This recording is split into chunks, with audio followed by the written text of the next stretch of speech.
আমি বেশ কিছুদিন আগেই সোশ্যাল মিডিয়াতে একটি গল্প শুনেছি। গল্পটি আমার কাছে খুবই ভালো লেগেছে এবং অনেক শিক্ষণীয় মনে হয়েছে। তাই ভাবলাম আপনাদের সাথেও একটু শেয়ার করি। একটি গাছের ডালে দুটো পাখি বসেছিল। পাখিদের মধ্যে একটি ছিল ছেলে পাখি, একটি মেয়ে পাখি। দুজন দুজনকে অনেক ভালোবাসতো। একদিন হঠাৎ মেয়ে পাখিটি ছেলে পাখিটিকে জিজ্ঞেস করে বসলো, তুমি আমায় কখনো ছেড়ে যাবে না তো? ছেলে পাখিটি বলল, তুমি কি বলছো এসব? তোমাকে আমি ছেড়ে যাব কেন? কখনোই ছেড়ে যাব না। আর যদি ছেড়ে যাইও, তুমি আমায় ধরে রাখবে? তখন মেয়ে পাখিটি বলে উঠল, আমি তো তোমায় ধরে রাখতে পারবো, কিন্তু পেতে তো আর পারবো না। তখন ছেলে পাখিটি বলে উঠল, ঠিক আছে, আর আজ থেকে কোনো সন্দেহ থাকবে না, আমি আমার পাখা দুটো ছিঁড়ে ফেলছি। এই বলে ছেলে পাখিটি তার পাখা দুটো ছিঁড়ে ফেলল এবং বলল, এই নাও, আমি তোমার কাছে থেকে গেলাম, আর কখনোই তোমার কাছ থেকে আমি সরতে পারবো না। মেয়ে পাখিটি অনেক খুশি হলো। এরপর একদিন অসম্ভব জোরে ঝড় এলো। যেই ঝড়ে চারদিক লণ্ডভণ্ড হয়ে যাবার মতো অবস্থা।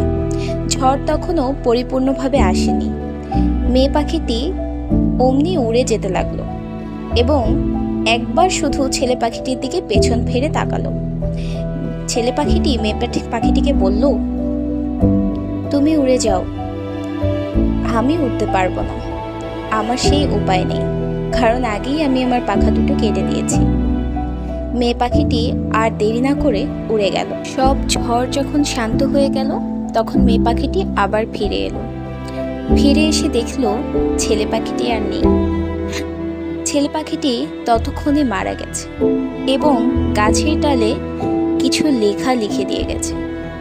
গাছের ডালে লেখা ছিল, যদি তুমি একবার আমায় বলতে আমি তোমার পাশে থাকতে চাই, তাহলে হয়তোবা ঝড় আসার পূর্বেই আমার মৃত্যু হতো না। ঠিক আমাদের জীবনেও এমন কিছু মানুষ থাকে যাদের আমরা অসম্ভব প্রায়োরিটি দিই এবং ভালোবাসি, কিন্তু হয়তোবা তারা এটিকে টাইম পাস হিসেবে গণ্য করে। তাই কখনো কারোর প্রতি এতটাও ডুবে যাবেন না যে আপনার সামনে এগিয়ে যাওয়ার ডানা দুটো কেটে পড়ে। সবাই ভালো থাকবেন এবং আমাকে অবশ্যই জানাবেন যে আমার গল্প আপনাদের কাছে কেমন লেগেছে। যদিও এটি আমি আপনাদের সাথে শুধুমাত্র শেয়ার করেছি কারণ আমার কাছে খুবই ভালো লেগেছে, কিন্তু আপনারা যদি এই গল্পগুলো পছন্দ করেন তাহলে অবশ্যই আমাকে জানাবেন। আমি এরকম গল্পের আরও ভিডিও আপনাদের জন্য আপলোড করব। ধন্যবাদ সবাইকে।